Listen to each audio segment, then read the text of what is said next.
বন্ধুরা welcome to back to my channel. দেখো বন্ধুরা, এখানে ড্রাগন, তোমরা সবাই কেমন আছে? দেখো বন্ধুরা, একটা ড্রাগন গাছে এই ড্রাগন গাছটা আমি কালকে লাগিয়েছিলাম। যে এখানে আমি ন্যাকড়া এখানে একটা পুরোনো ড্রাগন গাছ ছিল, যে এখান থেকে একটা বড় আমি একটা ন্যাকড়া ফেলে রেখেছিলাম। এই যে এখানে অনেকদিন আগে ন্যাকড়া ঠিক এই জায়গাটা ফেলে রেখেছিলাম। এইভাবে ফেলে রাখার কারণে আগামীকাল আমি দেখি যে এখান থেকে একটা ছোট ফোর বেরিয়েছে, এখান থেকে একটা ডাল বেরিয়েছে, এখান থেকে একটা বেরিয়েছে। বন্ধুরা দেখো, এখান থেকে একটা বেরিয়েছে আর এখান থেকে একটা বেরিয়েছে। এটা ডাল, এটা এখান থেকে একটা বেরিয়েছে আর এখান থেকে একটা বেরিয়েছে। এখান থেকে বেরোতে পারে আমি ঠিক জানি না। আবার আমি দিয়ে এই গাছটা লাগিয়ে দিলাম। এখানে নিচেটা অ্যালোভেরা টুকরো দিয়ে কেচি দিয়ে ফুটো করে লাগিয়ে দিলাম। এইটুকু বন্ধুরা আমাদের অ্যালোভেরা গাছ। এটা একটা এমনি বনজঙ্গলে গাছ। এটা একটা এই যে অ্যালোভেরা গাছের চারা হয়, যেখান থেকে ভিতর থেকে অনেক চারা হয়।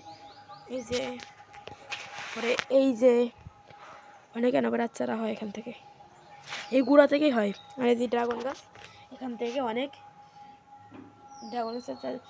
এখান থেকে একটা ডান বেরিয়েছে কচি, জানেন এখান থেকে কেমন এখানে ফেটে গেল এখান থেকে এরকম।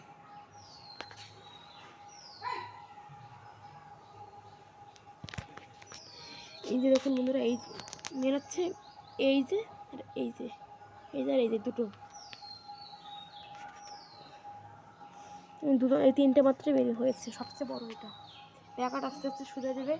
কেন বলবো বন্ধুরা, ব্যাকা হয় যখন সূর্যের আলো যখন পায় না, যেদিক থেকে সূর্যের আলো পায় সেদিকেই ডানটা চলে যায়। এই কারণে একটা ব্যাকা হয়ে গেছে। ন্যাকড়া ছিল না, হয়তো এখানে যেদিক থেকে সূর্যের আলো পেয়েছে না, এখানে আর ন্যাকড়ার চাপে এটা ব্যাকা হয়ে গেছে। ব্যাকা হওয়ার অনেক কারণ থাকতে পারে।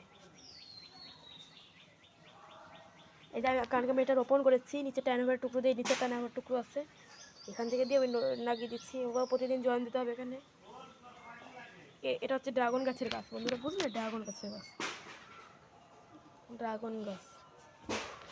এই যে আমাদের বাড়ির ছাদ, এই যে ওই যে আমাদের বাড়ির ট্যাঙ্কি থেকে জল পড়ছে না, ওই যে নারকেল গাছের গোড়ায়।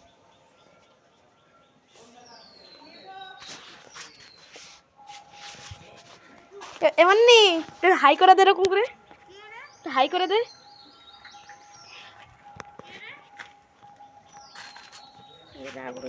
বেঁচে যাচ্ছে। যে